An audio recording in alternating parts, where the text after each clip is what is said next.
Our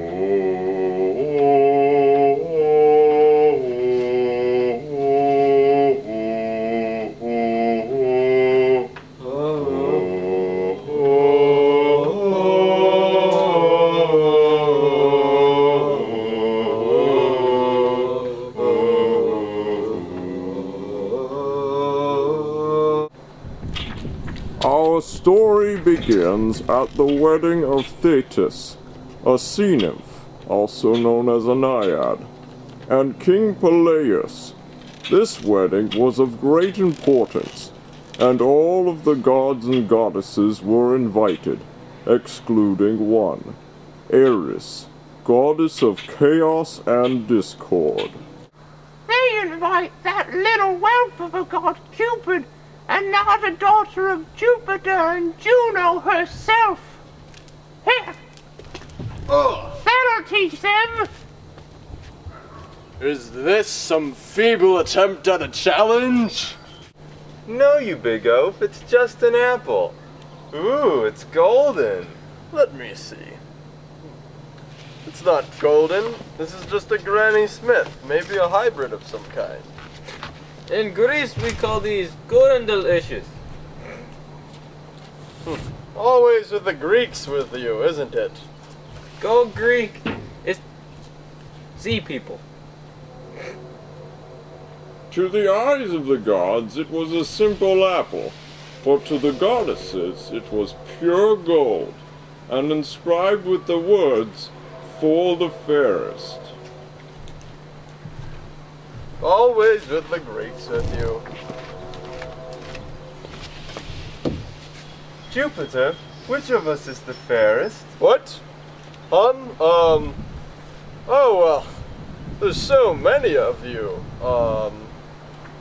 I know, let me just peer into the mortal realm. Him, that man under the tree. He'll decide who's the fairest. Paris, a noble prince of Troy, who was sitting under a tree, was startled by the unbeknownst appearance of these goddesses, who then started showering him with bribes.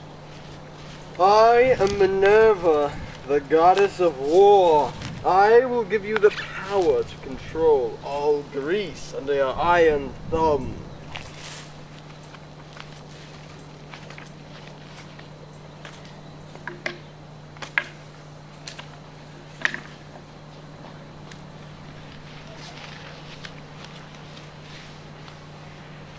I am Juno, the queen of the gods. I will give you the kingdom of Europa.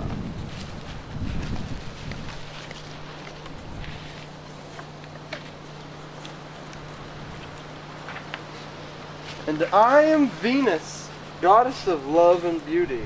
I will give you the most beautiful maiden in all the world, Helen. Paris, a coward by nature who cringes at the responsibility of leadership, chooses the latter.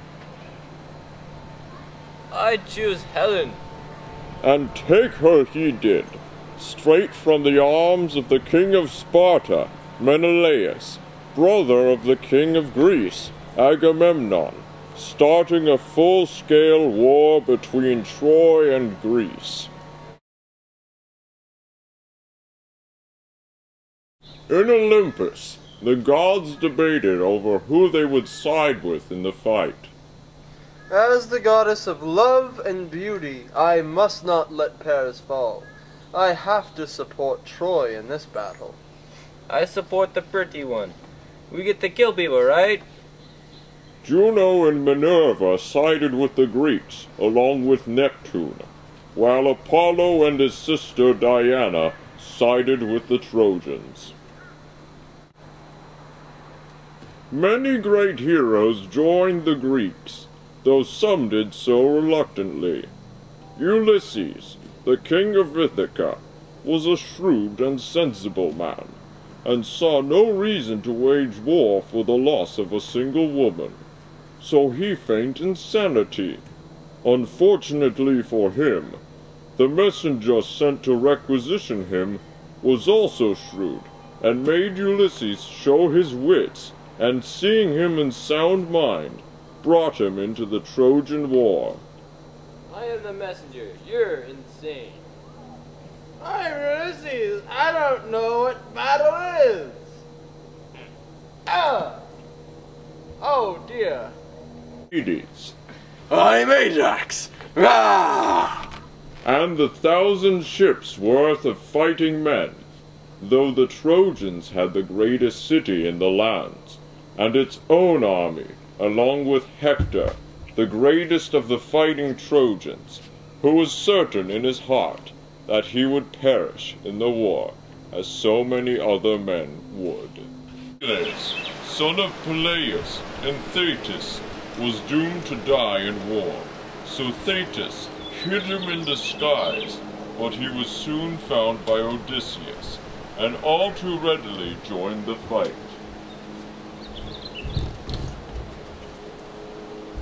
I know it's you, Achilles. No one can hide from Ulysses. Oh, all right then. Well, I guess we better get to the fight.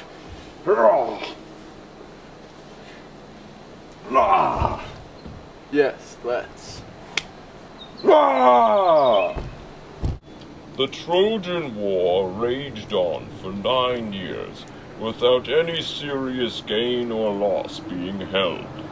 Then a quarrel between Achilles and Agamemnon over Chryes, a captured priestess of Apollo, led to a waning in the Greek assault.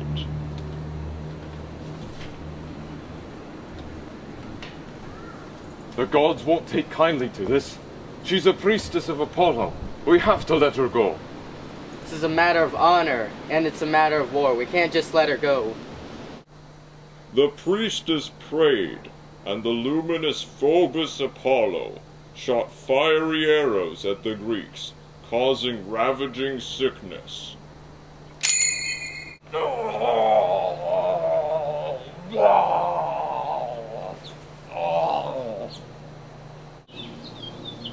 That day, as the battle went on, Helen urged the warriors to cease fighting.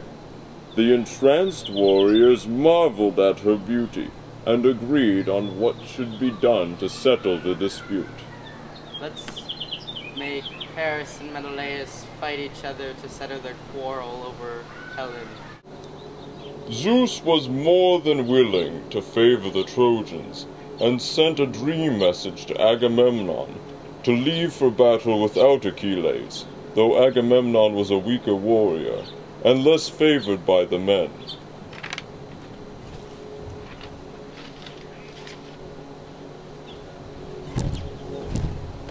Agamemnon, Agamemnon, leave for battle without the hasty Achilles. He will not be as good of a commander as you. Leave without him. His brash nature will only lead you to folly on the battlefield. Go to battle without Achilles. And then, Paris and Menelaus met on the field to do battle.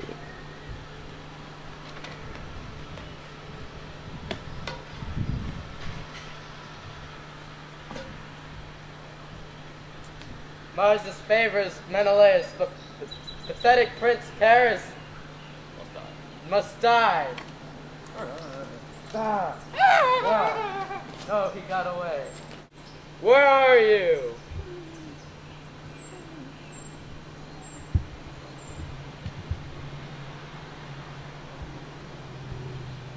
Victory is mine!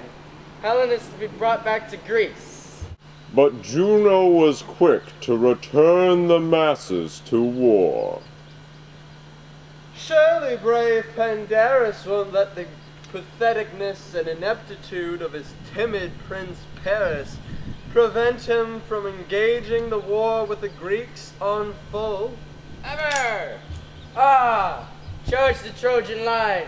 Let your fury never slacken! Met with great rage.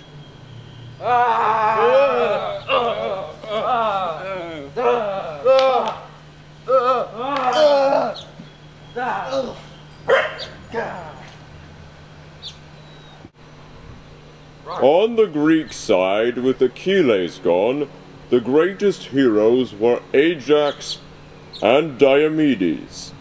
Diomedes will find Trojan soldiers to kill.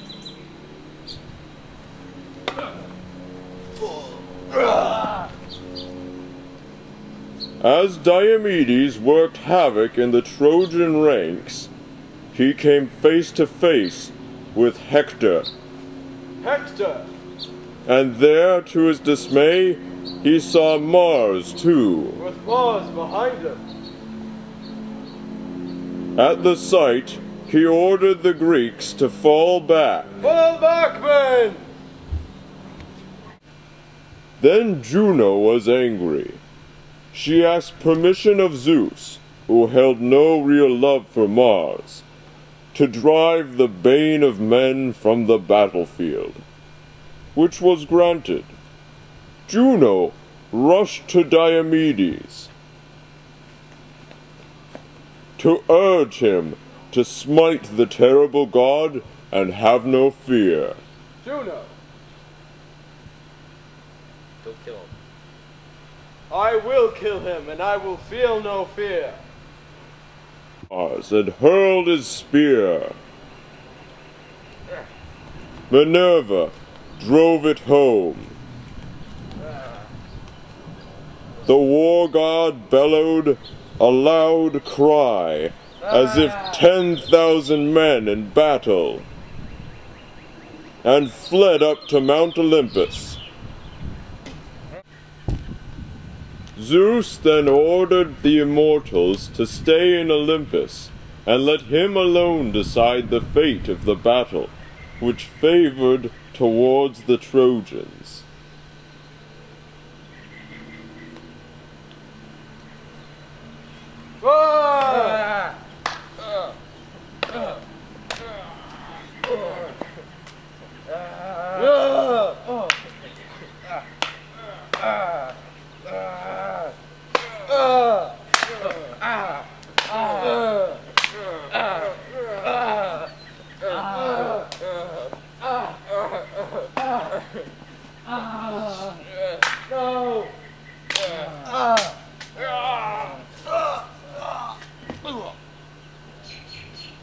Hector seemed unstoppable. His glancing helm was everywhere, and one gallant warrior after another fell beneath his terrible sword.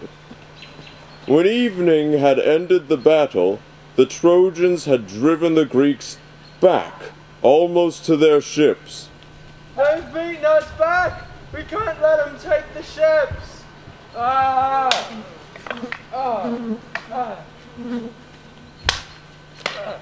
Hold them back! Don't let them take the ships! Fall back!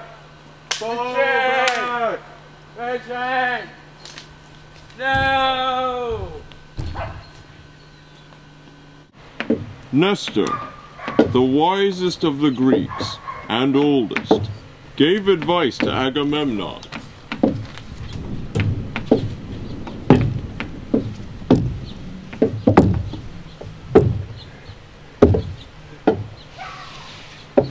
The Greeks are falling too far back. The fleet will be compromised. We've got to sail back to Greece.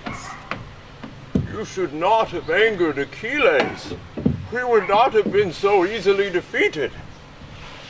You should find some way of appeasing him, instead of going home disgraced.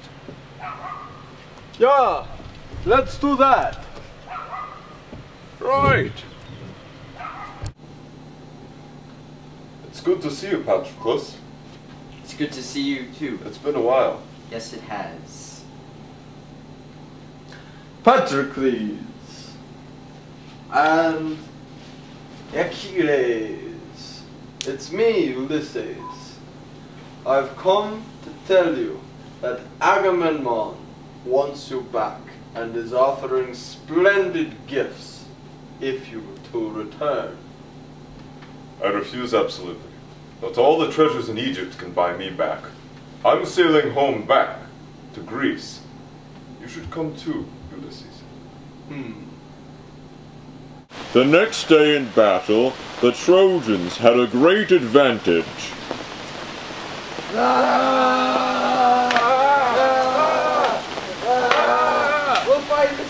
Until Jupiter was distracted by Juno, who used Aphrodite's charms of beauty. This turned the favor of the battle to the Greeks.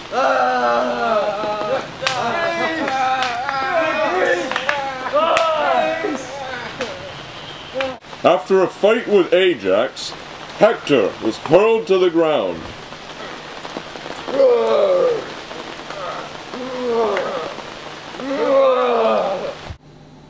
By the end of the day, Juno's charms had worn off, and Jupiter was furious at the deception.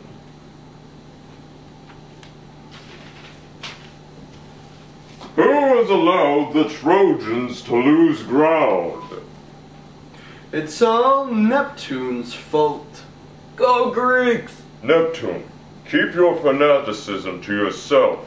I demand you go back to Mount Olympus. We didn't need him anyway. Apollo revived Hector and bestowed upon him superior power. I have the power!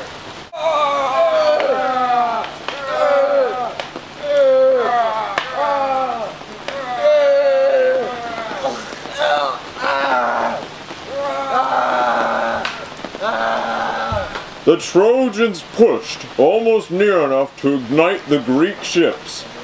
To the Greeks, retreat seemed hopeless. Patroclus, Achilles' closest friend, looked upon the routed Greeks with horror. Not even for Achilles' sake could he stay from battle any longer. Achilles, look, the Greeks become routed. Achilles? Will you do nothing? No. Keep your wrath! Even you shouldn't be able to stand idle by while Greeks are killed in front of your eyes. At least give me your armor. Perhaps the sight of even you still may hold sway over the Trojans. Give them pause enough to let the Greeks take this day again yet. Go. Take my armor then. I will not fight. I am a man dishonored.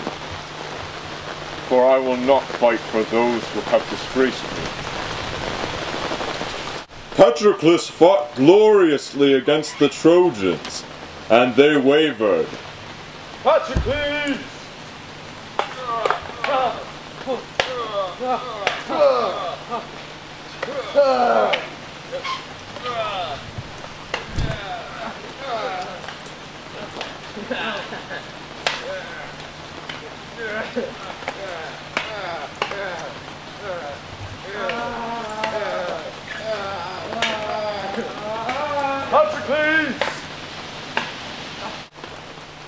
But when he met Hector in combat, his fate was sealed.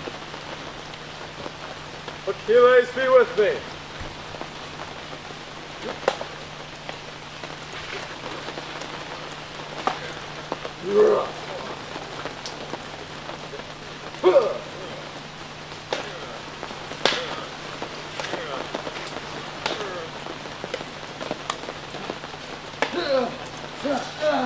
Hector gave Patroclus a mortal wound,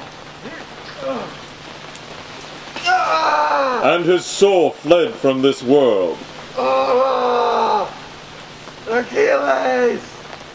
The armor of Achilles was stripped from Patroclus, and Hector donned it in place of his own.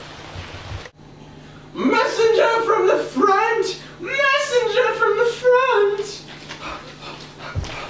Achilles! Achilles! What is it? Failed tidings! Patroclus is dead! I no longer live among men. Oh, I could not come to the aid of my friend. what will you do? I will kill his destroyer, and then accept death when it comes. Oh God!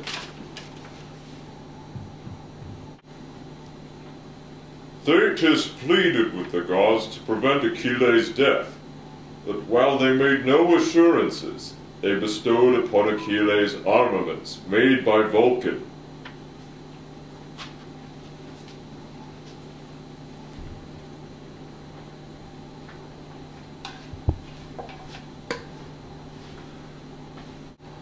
The Greeks gathered for a final effort. Achilles met with Ulysses, Agamemnon, and others.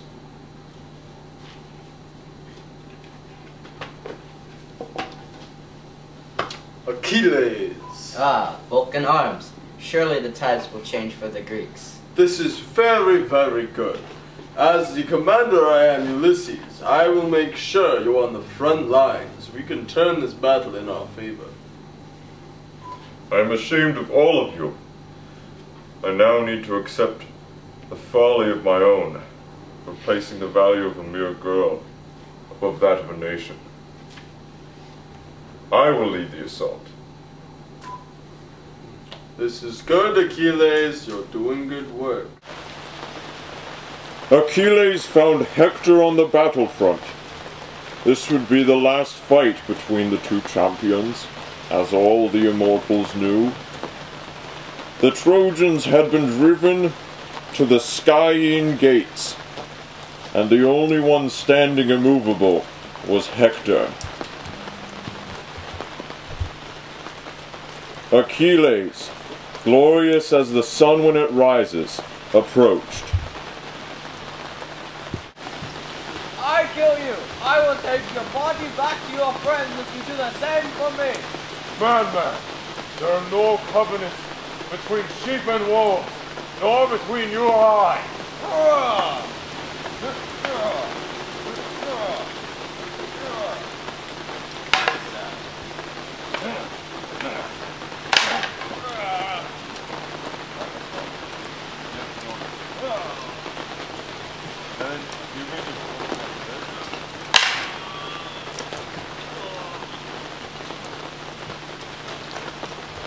Mother and father.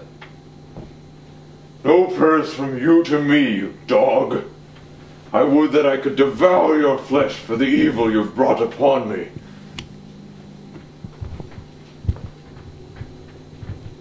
Nail his feet to the chariot throngs. I'll drag him past the Scyene walls. And then leave his body for the dogs to devour. Now, let's keep on with the fight.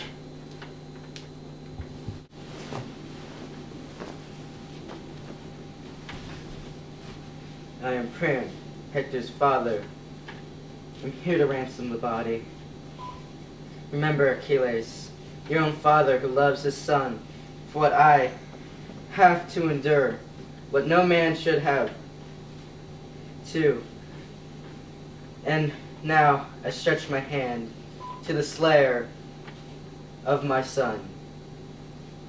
Sit by me here, and let your sorrow quieten your heart.